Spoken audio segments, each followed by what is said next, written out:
தான் எடுத்திருக்கேன். இப்போ இந்த கர்ட்டன்லாம் நம்ம வாஷிங் மிஷினில் அப்படியே போட்டோம்னா, இந்த கர்ட்டனில் இருக்கக்கூடிய இந்த ரிங்ஸ்லாம் வந்து பார்த்திங்கன்னா, அதில் வந்து பட்டு டேமேஜ் ஆகும். ஸோ அந்த மாதிரி பட்டா நம்மளுக்கு இந்த கர்ட்டனும் வந்து பார்த்திங்கன்னா டேமேஜ் ஆகும். வாஷிங் மிஷினுக்கும் வந்து டேமேஜ் ஆயிரும். ஸோ அதுக்காக இந்த மாதிரி கர்ட்டன்ஸில் ரிங் இருக்குன்னா, இந்த மெத்தடை வந்து ஃபாலோ பண்ணிக்கோங்க. அதுக்கு வந்து இந்த மாதிரி ஏதாவது நூலோ இல்லை ரிப்பனோ இருந்துச்சுன்னா எடுத்துக்கோங்க.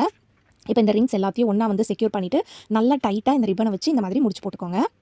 ஸோ இந்த மாதிரி முடிச்சு போட்டுட்டு நம்ம டேரெக்டாகவும் போடக்கூடாது. அதுக்கு வந்து ஒரு பழைய டிஷர்ட் இருந்துச்சுன்னா எடுத்துக்கோங்க. இப்போ இந்த டிஷர்ட் இருக்கு இல்லையா, இதோட கீழ் பகுதியில் வந்து ஒரு ரப்பர் பேண்ட் வந்து இந்த மாதிரி போட்டுக்கலாம். அதாவது உல்டாவாக இருக்கணும் டிஷர்ட்டு. இந்த மாதிரி ரப்பர் பேண்ட் போட்டதுக்கப்புறம் இதை வந்து நம்ம திருப்பிக்கலாம்.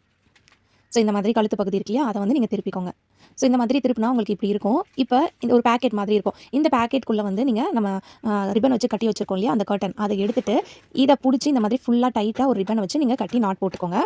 ஸோ நல்லா வந்து டைட்டாக நாட் போட்டுக்கோங்க. அப்போ தான் உங்களுக்கு இது வாஷிங் மிஷினில் ஓடும்போது ரிமூவ் ஆகி வராது. ஸோ அதே மாதிரி நான் இங்கே வந்து பார்த்தீங்கன்னா தனித்தனியாக இந்த மாதிரி கர்ட்டன்ஸ் எல்லாமே வந்து ரிப்பன் வச்சு ரிங்கில் கட்டிட்டு டிஷர்ட் போட்டு வந்து பார்த்தீங்கன்னா நான் வந்து செக்யூர் பண்ணியிருக்கேன். இந்த மாதிரி பண்ணிவிட்டு அதுக்கப்புறம் இதுக்கு மேலே ஒரு டிஷர்ட் வச்சு நல்லா வந்து நாட் போட்டுட்டு நீங்கள் வாஷிங் மிஷினில் போடுங்க. ஸோ பாருங்கள், நான் இந்த மாதிரி தான் போட்டு வச்சிருக்கேன். இந்த மாதிரி போட்டு வைக்கும்போது உங்களுக்கு வாஷிங் மிஷின் வந்து எந்த ஒரு டேமேஜ் ஆகாது. கர்ட்டன் வந்து பார்த்தீங்கன்னா உங்களுக்கு எந்த டேமேஜ் ஆகாது. அதே மாதிரி வாஷிங் மிஷின் ஓடினா கூட இப்போ பாருங்கள் எல்லாம் வந்து நல்லா ஓடி முடிஞ்சிருச்சு. அப்போ கூட உங்களுக்கு அந்த நம்ம மூட்டை மாதிரி கட்டி வச்சிருக்கோம் இல்லையா, அது வந்து உங்களுக்கு ரிமூவ் ஆகவே ஆகாது. ரொம்பவே வந்து நல்லா டைட்டாக செக்யூராக இருக்கும். கர்ட்டனும் வந்து பார்த்தீங்கன்னா நீங்கள் ஈஸியாக வந்து துவச்சி எடுத்துடலாம்.